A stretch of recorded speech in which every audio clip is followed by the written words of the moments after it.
Chegamos à nossa última turma, que era proibida de frequentar os cultos em Israel.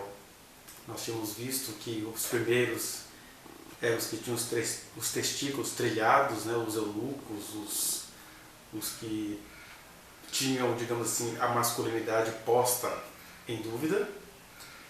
Depois, os bastardos, né, aqueles que eram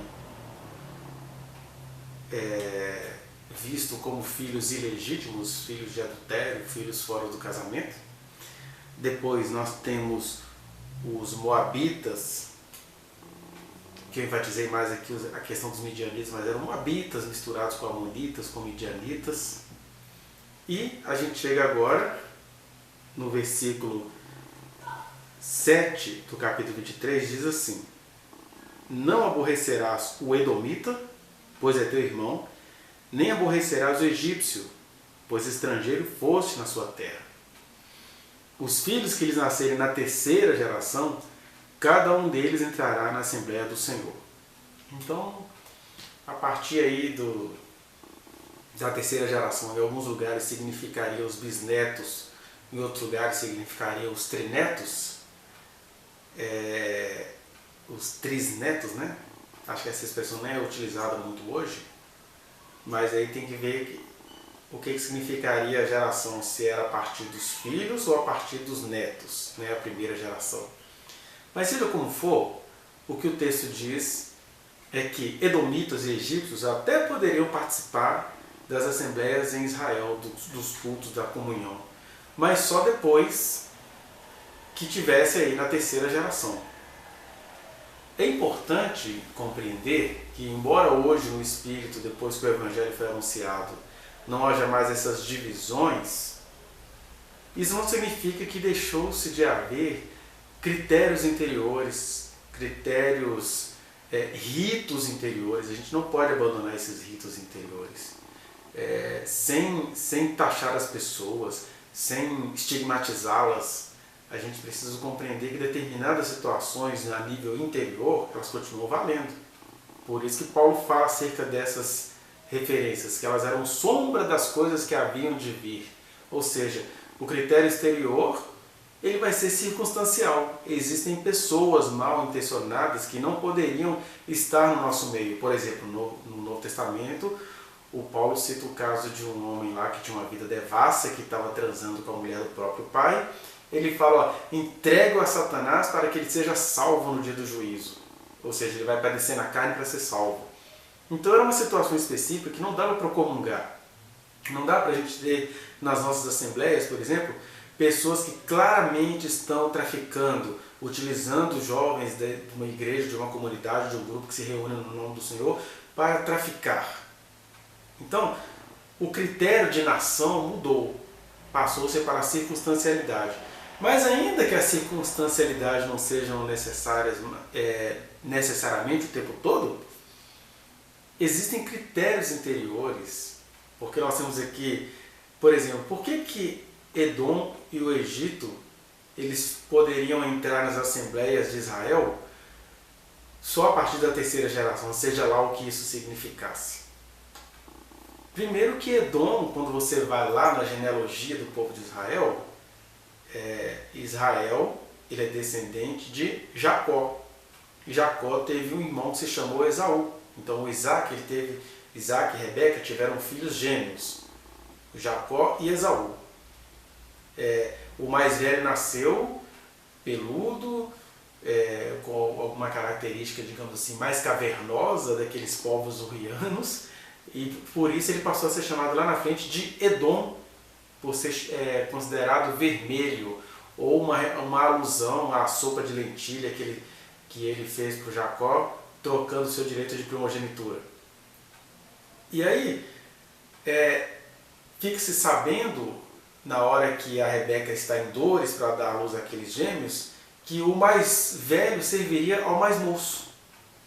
Daí, isso era só uma referência para representar o que eles significariam na vida, que história que seria parida deles, de ambos. Deus tinha uma aliança com Jacó de fazer Israel, esse povo que a gente conhece até hoje. Mas Deus teve alianças individuais com Esaú de transformá-lo em Edom. Eles eram irmãos, mas por causa das fantasias que todos nós fabricamos quando a gente ouve uma profecia, uma palavra de Deus, a gente logo quer estigmatizar as pessoas. E esse é um grande problema, né? Uma coisa é a profecia e a outra coisa é qual é o profeta, o que o profeta está pensando, como que ele está interpretando e quem está ouvindo vai fazer o que com isso. Porque Deus dizer que um irmão mais novo serviria ao mais velho, ou seja, aquele gêmeo que nasceu depois, isso não quer dizer nada acerca daqueles indivíduos. Mas aí alguém ouve isso e fala assim, o mais novo é visto como melhor, alguém de fora, alguém de dentro, como a gente vê muito no Isaac e na Rebeca. O Isaac se apegou ao Esaú, que era um caçador, que era um valentão, um machão, e a Rebeca ficou apegada ao Jacó porque ela via ali, tinha uma promessa ali, ele ia ser um homem grande, o mais velho serviria a ele. Então olha só, uma coisa é Deus falando e outra coisa é a gente fazendo absurdos com aquilo que Deus falou. Porque nessa profecia não há desvalorização nem do Jacó e nem do Esaú. Só se estava fazendo referência ao que eles representariam historicamente. Mas como houve essa desvalorização psicológica, o que aconteceu com os descendentes de Esaú? Eles passaram a olhar para os descendentes de Jacó, os israelitas, com determinado ódio. E aí houve uma disputa. A gente vai vendo na própria história do Gênesis que tanto Jacó quanto Esaú eram homens abençoadíssimos por Deus, homens prósperos, homens de muitos gados, um clã poderoso, tanto da parte de Edom quanto da parte de Israel. A única diferença é que Edom não iria se perpetuar na história. E aí não diz nada acerca do indivíduo Esaú. E Israel iria se perpetuar na história. E isso não diz nada acerca do indivíduo Jacó. Só diz da história. Mas a gente gosta de estigmatizar as pessoas. Por causa disso, então, os edomitas passaram a ter aquela mistura de inveja, ódio, medo do povo de Israel. Por isso que quando eles no deserto chegam em Edom, já um povo estabelecido, eles ficam com medo, ficam com aquele medo assim, não vou fazer comércio com vocês não. Né? E historicamente falando, eles zombavam das derrotas de Israel. Historicamente falando, o que sobrou dos edomitas? Os Herodes, né? E hoje nós temos aí as ruínas de Edom, que são principalmente a cidade de Petra. Por que é importante a gente entender isso? Porque mesmo havendo essa disputa histórica e por vezes emocional, psicológica, Deus olha e fala assim, olha, na terceira geração de Edom, por causa dessas disputas históricas, desses ciúmes que acontecem, se alguém deles permanecer entre vocês até a terceira geração, é porque abraçou a cultura de vocês. Mas isso não quer dizer nada acerca de Edom. Isso é só para resolver um conflito psicológico de irmãos. Né? Tanto é que tudo indica que o Jó, cuja história entrou para a nossa Bíblia cristã, ele era um edomita. Você vai ver no Jó com outros patriarcas, ele tinha camelos, os amigos dele eram todos da terra de Edom, sabeus, da terra de Uz, né? Elão, ou seja, aqueles povos todos que pertenciam a Edom. E aí, o Jó, que compreendeu a graça do Senhor em tempos patriarcais ainda, teve esse prêmio de ter um livro de um edomita na Bíblia judaica, digamos assim. Né? Então, se um edomita habitasse no meio do povo de Israel, abraçando a promessa, entendendo o seguinte, não importa que se é irmão mais velho ou mais novo, eu entendi o Deus de Israel, eu sirvo a esse Deus, ele poderia participar das assembleias para resolver esse problema psicológico que nem mais existe hoje, que os edomitas não existem mais. E o Egito, até eu já falei isso erroneamente em alguma palavra, que Israel foi escravo do Egito durante 430 anos. Não, eles ficaram 430 anos no Egito, contando aí mais ou menos do período de José do Egito, né, até o Êxodo. Passou-se 430 anos. Mas não quer dizer que eles foram escravos esse tempo todo não, porque na verdade Faraó recebeu muito bem a família de Jacó, o clã da família de José, e os colocou na terra de Gósen, a nordeste do Egito, se eu não estou enganado, a nordeste lá da capital do Egito. E seja como for, esse povo que era nômade, que era hebreu, que não tinha território fixo, eles acabaram tendo um território fixo no Egito, que era a terra de Gósen, e eles acabaram se multiplicando, eles acabaram construindo grandes construções, e aí mais à frente, 200 ou 300 anos depois, vem os faraós que não conheciam a história de José e falaram assim, esse povo está se multiplicando muito, vamos engrossar o chicote para esses lombos? E aí começa toda aquela guerra lá que culminou no Êxodo. Mas de qualquer maneira, o que Deus diz aqui? Olha, vocês foram estrangeiros na terra do Egito, ou seja, sejam gratos. Vocês foram peregrinos ali, vocês foram hebreus, vocês aprenderam muita coisa na terra do Egito, como pessoas, como seres humanos, culturalmente falando. A Bíblia fala que Moisés era entendido de toda a ciência do Egito, e por que não dizer, daquela Mesopotâmia ali também. E aí Deus fala assim, gratidão. Então, é uma gratidão com cautela, porque possivelmente um egípcio, se você for procurar, por exemplo, o Êxodo na história do Egito, você não vai achar, como você não acharia em país nenhum, por um simples fator, que império iria admitir que um bando de escravos saiu de lá com mão poderosa e braço estendido, ou seja, de forma sobrenatural. Aí Deus não fica brigando com essas questões, ele fala, sejam gratos, abracem o fato de vocês terem crescido no Egito, compreenderem algumas situações da humanidade, aprenderam medicina no Egito, fizeram um monte de coisa em função do Egito. Teve um período de escravidão? Sim, mas não foi isso que aconteceu lá com vocês o tempo inteiro. Vocês foram acolhidos por causa do José, daquele irmão rejeitado de vocês. E aí um Egito humilde que admitisse isso, na terceira geração, eles poderiam muito bem fazer parte do culto. Este é o motivo pontual, factual deste mandamento, deste último grupo que não podia participar das assembleias. Agora, pensemos em algumas coisas que têm a ver conosco. Primeira questão.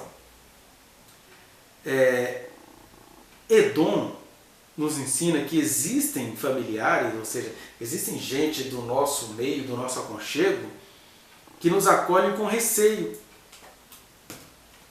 Esaú era irmão de Jacó. E por causa de todas essas coisas que eu já disse a vocês, ele olhava para Jacó com receio.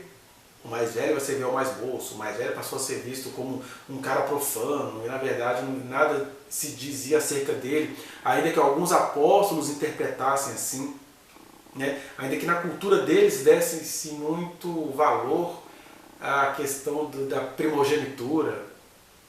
Não adiantava essa questão da primogenitura, porque antes dele nascer, Deus já tinha estabelecido que o mais velho serviria ao mais moço.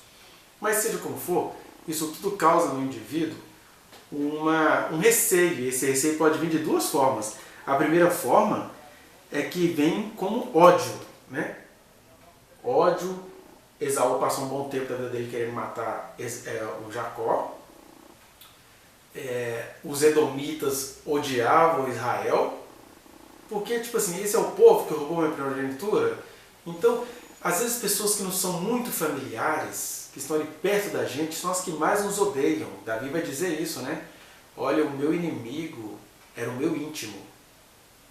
E Jesus vai dizer, os inimigos do homem são os da sua própria casa. Ele, reproduzindo a profecia de Zacarias, se não me engano, ele vai dizer, olha, os inimigos do homem serão da sua própria casa.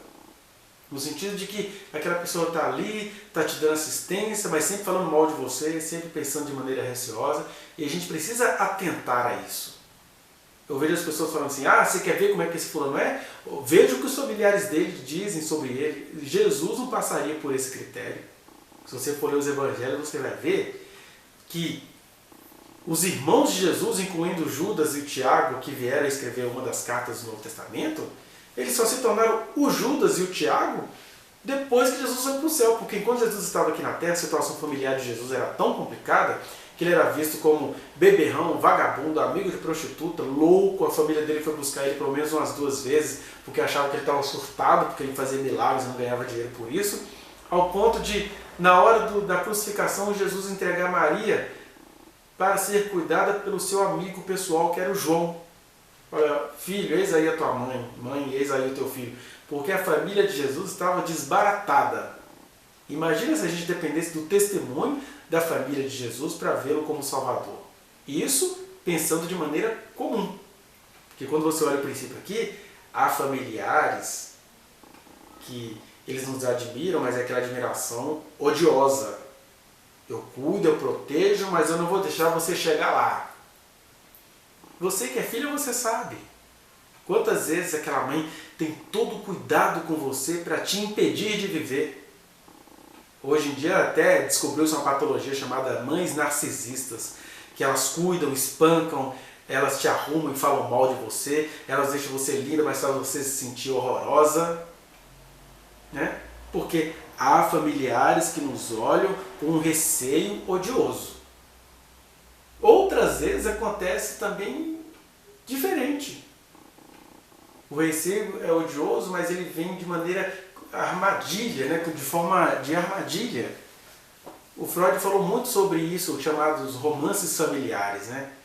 Que, sem detalhar aqui, mas mostrando uma das consequências, por exemplo, de repente você nem sabe, mas o seu irmão está te olhando com outros olhos.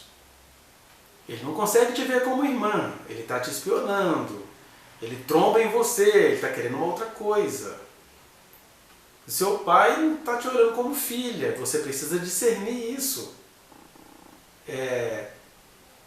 A sua irmã, às vezes você não fez nada, não foi nada que você tenha feito, mas a pessoa um dia amanheceu te olhando diferente. E ela fala assim, nossa, esse meu irmão é gostoso, eu vou pegar ele. Às vezes ela não diz isso com essas palavras para ela mesma, mas ela não sabe viver sem você, sem a sua companhia, não sabe viver sem o seu cuidado, sem os seus encantos.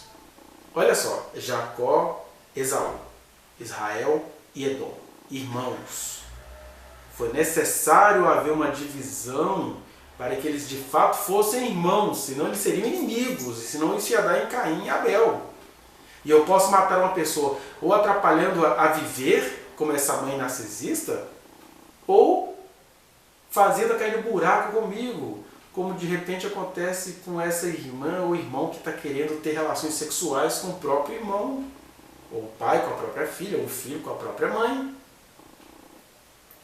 Claro que essas situações hoje, graças a Deus, podem ser tratadas numa psicoterapia, mas antes disso eu te convido a um discernimento espiritual. Perceba aí se não está havendo essa necessidade de separação para que o vínculo de parentesco realmente não se estabeleça.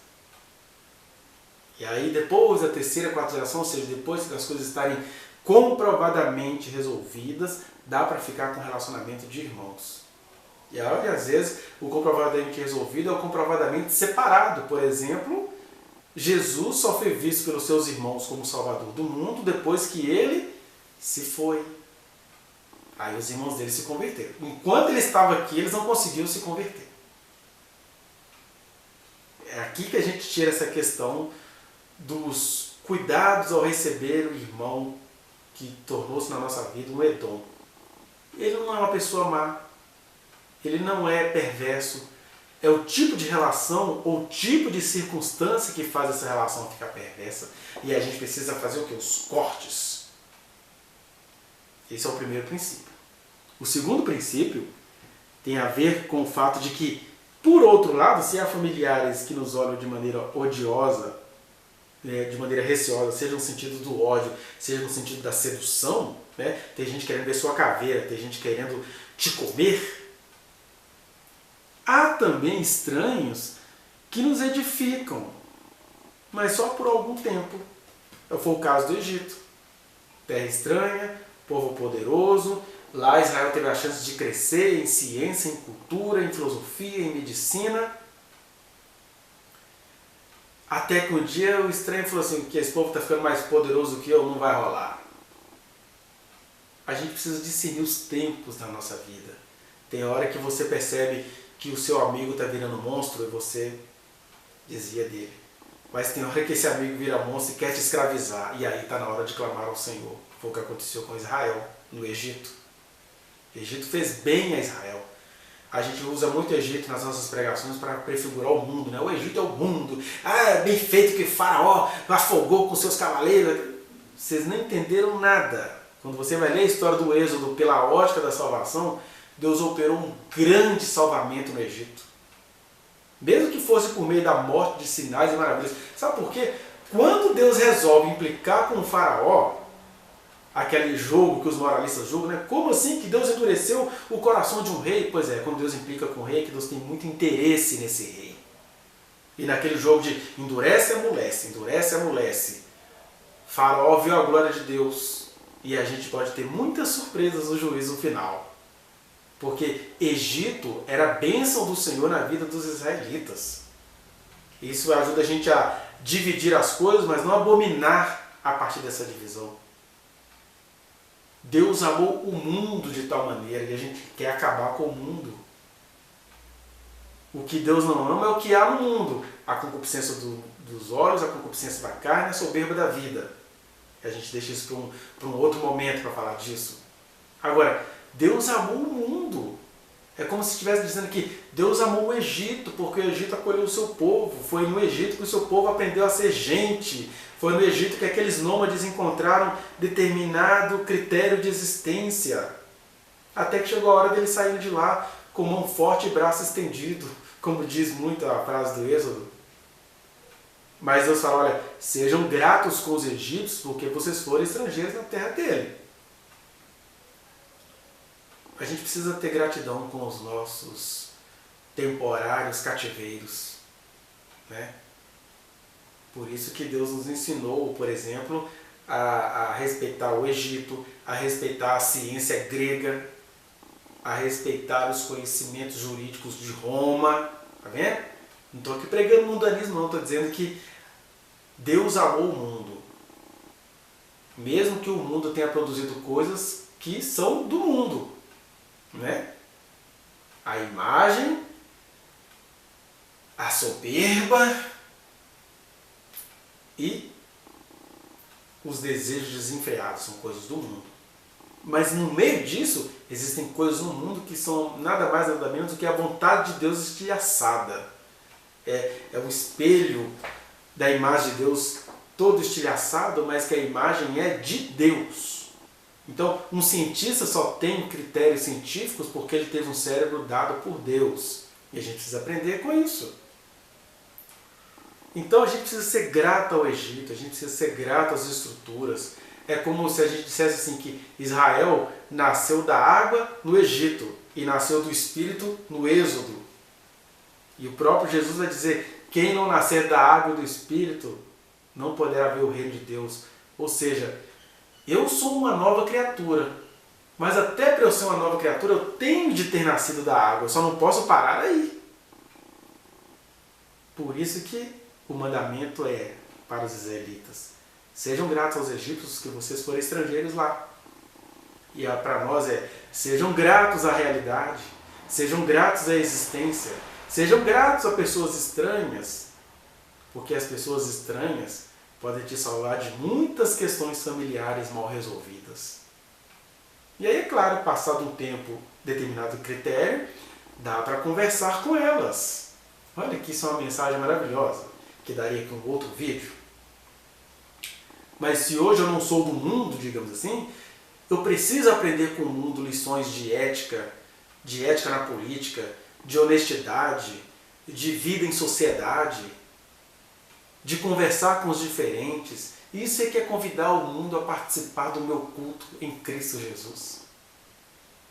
Jesus sabia fazer isso. É por isso que ele, sendo Deus, não os julgou como usurpação ser igual a Deus e transformou numa festa de casamento a água em vinho da melhor qualidade. Isso é que é chamar o Egito para participar do culto, que não tem nada a ver com o espírito de Jezabel. É cada coisa no seu lugar. Então fiquemos aqui com isso. Tomemos cuidado com determinados cuidar dos familiares, que eles podem ser receios que ora aparecem como ódio, ora aparecem como sedução. E a gente precisa dar um tempo para as coisas voltarem ao normal. E não tenhamos receio de acolher os estrangeiros, porque a gente aprendeu tanta coisa com os estrangeiros, mesmo eles nos tendo maltratados, como o Egito fez por um tempo com Israel. Mas Israel mais aprendeu com o Egito do que foi maltratado pelo Egito, e naqueles maus tratos Deus providenciou de pregar o seu evangelho a Faraó, e até aqueles soldados que iam morrer mesmo, ou iam morrer afogados, ou iam morrer assassinados por Faraó por não terem o obedecido, esses militares, essa segurança, esse exército de Faraó foi todo salvo. É isso que israelitas nem fazem ideia dessa operação de salvação. Que o Senhor nos aumente cada dia mais o discernimento. Porque isso é que é viver. Viver sem receios e viver em alegria. Essa alegria da plenitude no Senhor. Amém.